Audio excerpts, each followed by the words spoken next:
Hello and welcome back to our YouTube channel. Myself Vikas, biology lecturer. Today we will be discuss about pregnancy and embryonic development. इससे पहले हम कर चुके हैं जो human reproduction का जो चैप्टर चल रहा है +2 का चैप्टर नंबर क्या है 3। तो इसमें क्या कर रहे थे हम, उससे पहले कर चुके हैं इम्प्लांटेशन जो और फर्टिलाइजेशन एंड इम्प्लांटेशन। अब हम कर रहे हैं किसके बारे में, pregnancy and embryonic development. Pregnancy क्या होती है, गर्भावस्था, और एम्ब्रियो की डेवलपमेंट किस प्रकार से होगी। जिस प्रकार से ह्यूमन बींग्स में क्या होते हैं 9 मंथ का पीरियड जो होता है प्रेगनेंसी का। तो देखो सबसे पहले स्टार्ट करते हैं हम प्रेगनेंसी के बारे में। तो आफ्टर इम्प्लांटेशन, यानी इम्प्लांटेशन क्या कहलाता था, जो हमारा ब्लास्टोसिस्ट था यानी यूट्रस के इनर लेयर के अंदर जो एंडोमेटेरियम लेयर के अंदर क्या हो गया था, इम्प्लांट हो चुका था। यानी यही क्या कह रहा है, इम्प्लांटेशन होने के बाद जो फिंगर लाइक प्रोजेक्शन अपीयर हो रहे थे, किसके कारण से हो रही थी, ये ट्रोपोब्लास्ट के कारण से। इंपॉर्टेंट बात है ये, अपीयर ऑन द ट्रोपोब्लास्ट। वो किस पे, ट्रोपोब्लास्ट पे जो शो हो रही थी फिंगर लाइक प्रोजेक्शन, जो बाहर की तरफ उंगलियों की तरह निकली हुई थी। तो उसको क्या कहते हैं, क्रोनिक विलाई, ठीक है, which are surrounded by the uterine tissue. और वो किससे घिरा हुआ चारों तरफ से, यूट्राइन के टिश्यू से, एंड मैटरनल ब्लड। और उसमें क्या होता है, मैटरनल ब्लड होता है। The chronic villi and uterine tissue become interdigitated. यानी ये क्या कह रहा है, जो क्रोनिक विलाई और यूट्रस टिश्यू क्या एक दूसरे के साथ मिले हुए हैं with each other and jointly, और क्या कर रहा है, एक दूसरे के साथ and jointly form a structural and functional. और वो क्या बनाता है, एक स्ट्रक्चरल एंड फंक्शनल यूनिट बना रहा है किसके बीच में, डेवलपिंग एम्ब्रियो और मैटरनल ब्लड के बीच में। यानी डेवलपिंग एम्ब्रियो जो होता है वो क्या कहलाता है आपका फिटस, फिटस मतलब भ्रूण, और इंटरनल यानी जो मैटरनल, इंटरनल की तरफ से क्या है, मैटरनल बॉडी, जो इसको क्या कहते हैं, प्लेसेंटा, जो क्या कहलाते हैं, गर्भनाल। प्लेसेंटा क्या करता है, फैसिलिटेट कर देता है, सुविधाजनक कर देता है किस चीज़ की, supply of oxygen and nutrients to the embryo. यानी ये क्या करेगा, सप्लाई करेगा किस चीज़ का, ऑक्सीजन, यानी गैसेस का एक्सचेंज हो रहा है, और न्यूट्रिशन जो फीमेल ले रही है, यानी वो क्या कर रही है, जो भी न्यूट्रिशन में लेगी वो क्या है, डायरेक्ट एम्ब्रियो के पास जाएगा। और साथ के साथ क्या करता है, रिमूवल ऑफ कार्बन डाइऑक्साइड और एक्सक्रीटरी वेस्ट मटेरियल के साथ साथ टॉक्सिक मटेरियल भी कह सकते हैं, प्रोड्यूस्ड बाय जो एम्ब्रियो के द्वारा, यानी क्लीन अप का भी काम कर रहे हैं। The placenta is connected to the embryo, कि भाई जो प्लेसेंटा है किसके साथ कनेक्ट है, एम्ब्रियो के द्वारा, थ्रू एन अम्बिकल कोड, एक अम्बिकल कोड होती है which help in transport of the substance to and from the embryo. ठीक है, वो कहाँ से कहाँ तक भेज रहे हैं, एम्ब्रियो तक। प्लेसेंटा आल्सो एक्ट एज किसकी तरह, एंडोक्राइन टिश्यू की तरह, और प्रोड्यूस करता है बहुत सारे हार्मोन। अब ये इंपॉर्टेंट बात है कि भाई प्लेसेंटा कौन कौन से हार्मोन प्रोड्यूस कर रहा है, HCG ह्यूमन क्रोनिक गोनाडोट्रोपिन, और HPL ह्यूमन प्लेसेंटल लैक्टोजन, और एस्ट्रोजन और प्रोजेस्टेरोन के बारे में तो हम पढ़ चुके हैं। तो यहाँ पे 2 ही नाम नए आ रहे हैं हमारे पास, HCG और HPL, ह्यूमन क्रोनिक गोनाडोट्रोपिन और ह्यूमन प्लेसेंटल लैक्टोजन एटसेट्रा। ये सभी हार्मोन किसके द्वारा प्रोड्यूस किए जा रहे हैं, प्लेसेंटा के अंदर जो एंडोक्राइन टिश्यू था। तो इन द लेटर, बाद में क्या होता है, phase of the pregnancy the hormone is called as relaxin. एक रिलैक्सिन हार्मोन है, ये इंपॉर्टेंट बातें हैं। रिलैक्सिन किसके द्वारा स्क्रीट होता है, ओवरी के द्वारा। Relaxin is also secreted by the ovary, यानी ये इंपॉर्टेंट बात है कि ओवरी के द्वारा एट द प्रेगनेंसी के टाइम में कौन सा हार्मोन स्क्रीट किया जाता है, रिलैक्सिन। और एंडोक्राइन टिश्यू जो प्लेसेंटा के साथ एक्ट कर रहा था वो क्या प्रोड्यूस कर रहा है, HCG और HPL। ये तो 2 मेन है, एस्ट्रोजन प्रोजेस्टेरोन, तो आपको पता ही थे पहले ही। तो ये क्या कर रहा है, let us remember the HCG human chronic gonadotropin जो है, और human placental lactogen and relaxin are produced in the women only during pregnancy. यानी एक तो ये HCG, HPL और रिलैक्सिन ये ओवरी के द्वारा हो रहा था, और ये किसके द्वारा हो रहा था, प्लेसेंटा जो एक्ट कर रहा था किस पे, एंडोक्राइन टिश्यू पे। इन एडिशन, ये सभी क्या है, प्रेगनेंसी हार्मोन है। In addition during the pregnancy the level of other hormone, कौन कौन से, प्रोजेस्टेरोन और एस्ट्रोजन, एस्ट्रोजन और प्रोजेस्टेरोन। अब एक नया क्या आ गया, कोर्टिसोल्स और प्रोलैक्टिन और थायरोक्सिन एटसेट्रा, जो हार्मोन इंक्रीज हो जाते हैं several fold in the maternal blood, जो मैटरनल ब्लड के अंदर है, तो उसके अंदर से क्या हो जाते हैं, ये बहुत सारे लार्ज अमाउंट में प्रोड्यूस हो जाते हैं। इंक्रीज प्रोडक्शन, साथ के साथ क्या हो जाता है, increase production of these hormone is essential for supporting of foetal growth, कि भाई वो क्या है, बच्चे की ग्रोथ के लिए बहुत ही आवश्यक होते हैं, ताकि ये क्या कर देते हैं, मेटाबॉलिक चेंजेस, जितनी भी क्रियाएं या जितने भी उसमें बदलाव आ रहे हैं मदर में, और मेंटेन करके रखते हैं प्रेगनेंसी को। तो देखिए यहाँ पे अम्बिकल कोड के साथ क्या है, विद इट्स वेसल्स, ये बहुत सारी वेसल्स हैं अम्बिकल कोड के साथ अटैच है। ये क्या है, एम्ब्रियो, ठीक है, प्लेसेंटा की फॉर्मेशन होने के बाद एम्ब्रियो में डेवलप हो रहा है, ठीक है। यहाँ पे एक प्लग बन जाता है जो सर्विकल कैनाल है, सर्विक्स के पास प्लग ऑफ म्यूकस, ताकि ये क्या करता है, प्लग करने का काम यानी रोकने का काम कर देता है। एम्ब्रियो हो गया, योग सैक हो गया ये, ठीक है, एग योग सैक कह देते हैं, और कैविटी ऑफ यूट्रस, ये वाली क्या है, कैविटी ऑफ यूट्रस कहलाती है। और प्लेसेंटल विलाई जो क्रोनिक विलाई की तरह फॉर्मेशन हो रही थी, किसके द्वारा था, ट्रोपोब्लास्ट के द्वारा। अब देखिए immediately after the implantation, implantation होने के बाद आपने जैसे पढ़ा था, इम्प्लांटेशन होने के बाद क्या कह रहा है, इनर सेल मास, ब्लास्टोसिस्ट में देखा था हमने, ये क्या था हमारा इनर सेल मास था, वो क्या कर देता है, 3 लेयर्स की डेवलपमेंट कर देता है, यानी differentiate into outer layer. Outer layer क्या कहलाती है, एक्टोडर्म, और बीच वाली क्या कहलाएगी, मीजोडर्म, और अंदर वाली क्या कहलाएगी, एंडोडर्म। तो आउटर लेयर क्या है, एक्टोडर्म, इनर लेयर क्या है, एंडोडर्म, और मीजोडर्म क्या होते हैं, जो बीच वाली, सुन अपीयर बिटवीन दी एक्टोर एंडो, ये किसके बीच में, एक्टोर एंडो के। तो कुछ एक बात मैं आपको पहले बताना चाहूँगा कि भाई इन 3 लेयर्स के अकॉर्डिंग एक्टोडर्म, मीजोडर्म और एंडोडर्म कौन कौन से फंक्शन करते हैं। जैसे नाम से पता चल रहा है, एक्टोडर्म क्या थी, आउटर सरफेस पे प्रेजेंट थी, तो आउटर कंपोनेंट जितने भी है, चाहे हमारी स्किन है, हेयर है, मेमरी ग्लैंड जो मिल्क क्रिएट करते हैं, नर्वस सिस्टम, ये सभी क्या है, एक्टोडर्म के द्वारा फॉर्मेशन होती है। अब बात आती है एंडोडर्म, जो सबसे अंदर की तरफ है, डाइजेस्टिव ट्रैक हो गया, लंग्स, थायराइड एटसेट्रा, ये सभी क्या होते हैं, इसके द्वारा, एंडोडर्म के द्वारा डेवलप होते हैं। बात आ गई मीजोडर्म, जो बीच में प्रेजेंट होते हैं, तो ये स्केलेटल मसल्स हो गए, जितने भी बोन्स, हार्ट, कनेक्टिव टिश्यू और यूरोजेनाइटल सिस्टम जितने भी हैं, उन सभी की फॉर्मेशन किसके द्वारा होती है, मीजोडर्म के द्वारा। 1 नंबर का एंट्रेंस में नीट में क्वेश्चन आता है, भाई कौन सा एक्ट, जैसे मतलब पूछ लेगा कि भाई थायराइड की फॉर्मेशन कौन सी ग्लैंड के द्वारा, कौन सी लेयर के द्वारा हो रही है, एक्टो, एंडो, मीजो या नन दे देगा, तो आपको ये पता होना चाहिए अलग अलग नाम के अकॉर्डिंग, ठीक है। अब देखिए आगे क्या कहता है, the 3 layer give rise all the tissue, ये 3 लेयर्स थी एक्टो, एंडो, मीजो, तो क्या कर देते हैं, अडल्ट की फॉर्मेशन कर देते हैं। इट नीड, इसकी आवश्यकता क्यों होती है, here to inner cell mass, जो इनर सेल मास कंटेन करता है क्या है, स्टेम सेल्स, ये वो सेल्स होती हैं जो क्या करती हैं, डेवलप कर देती हैं ऑर्गन और ऑर्गन सिस्टम की। तो stem cells which have the potency, जिसके पास क्या है, योग्यता है, टू गिव राइज, जो क्या कर देता है, बना देता है किसको, all the tissue and organ, जितने भी टिश्यू और ऑर्गन की डेवलपमेंट होनी है वो किसके द्वारा होते हैं, स्टेम सेल। आजकल बहुत सारी डेवलप्ड कंट्रीज में स्टेम सेल को क्या करते हैं, प्रिजर्व करके रखते हैं, मंथली कॉस्ट देना होता है। इन फ्यूचर बाय चांस कोई भी इंसिडेंट हो जाता है तो ये क्या करते हैं, स्टेम सेल का यूज़ करके आपके बॉडी पार्ट्स की फॉर्मेशन में हेल्प करते हैं। तो ये टेक्निक अब धीरे धीरे वर्ल्ड वाइड ही हो जाएगी। तो उसके बाद क्या कहते हैं, what are the major features, अब क्या फीचर्स है, मेजर फीचर्स जो एम्ब्रियोनिक डेवलपमेंट की प्रेगनेंसी में अगर बात करें, मंथ कितने मंथ का है ह्यूमन बींग्स में, 9 मंथ का है। तो ह्यूमन प्रेगनेंसी कितने हैं, 9 मंथ का। Do you know that the how many month, अब बात करें डॉग्स की क्या है, 2 मंथ के राउंड, और कैट की भी 2 मंथ के राउंड होती है। अगर बात करें एलिफेंट की तो 22 मंथ तक होते हैं, यानी 640 से 645 दिन का इनका पीरियड रहता है। अब क्या कहते हैं, ह्यूमन बींग्स में आफ्टर 1 मंथ ऑफ प्रेगनेंसी, अगर प्रेग्नेंट होने के बाद 1 महीने के बाद क्या करा है, द एम्ब्रियो, सबसे पहले क्या बनेगा, हार्ट इज फॉर्म्ड। ये बात भी इंपॉर्टेंट है कि फर्स्ट मंथ में क्या बनता है, आपका हार्ट की फॉर्मेशन हो जाती है।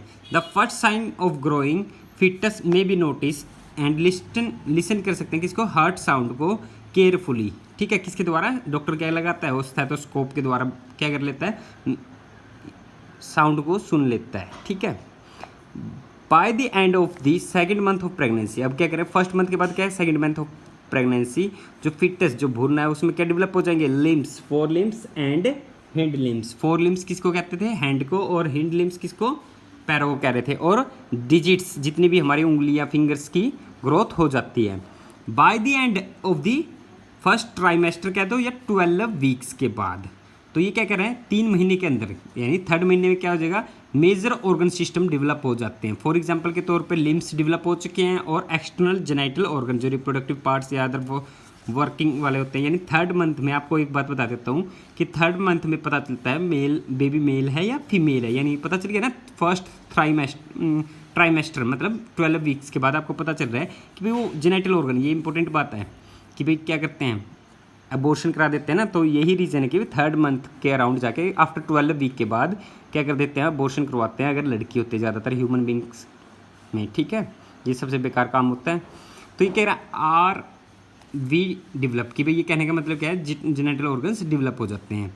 The first movement of the foetus, जो पहली मूवमेंट जो भ्रूण के द्वारा की जा रही है, अपीयरेंस कि भाई इस टाइम में कौन से में, appearance of hair head are usually observe during the 5th month. वो कौन से मंथ में देखी जा सकती है, यानी जो गर्भवती महिला है वो 5वें महीने में बच्चे की फिटस की मूवमेंट को भी फील कर सकती है। बाय द एंड, इंपॉर्टेंट बात है ये movement of foetus, by the end of the second trimester यानी छठे महीने के अराउंड क्या करें, कवर उसकी बॉडी कवर्ड हो जाती है फाइन हेयर्स के साथ, आईलिड्स की फॉर्मेशन हो जाती है और सेपरेट हो जाते हैं, eyelashes are formed. By the end of 9 month, 9 month of the pregnancy के द्वारा, यानी कहने का मतलब 7वें 8वें 9वें महीने तक फुल डेवलपमेंट हो जाते हैं। 9 मंथ के बाद क्या हो जाती है, pregnancy the foetus is fully develop and ready for delivery, और क्या हो जाती है, रेडी हो जाती है किसी चीज़ के लिए, डिलीवरी के लिए।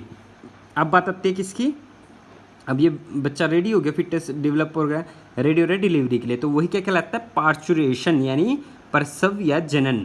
और दूसरा क्या कह रहा है, उसके बाद बच्चा पैदा होगा तो उसको कि चाइल्ड केयर करते हैं, वो क्या कहलाता है, लैक्टेशन। लैक्टेशन मतलब मिल्क प्रोड्यूस, मतलब मिल्क पिलाना उसको।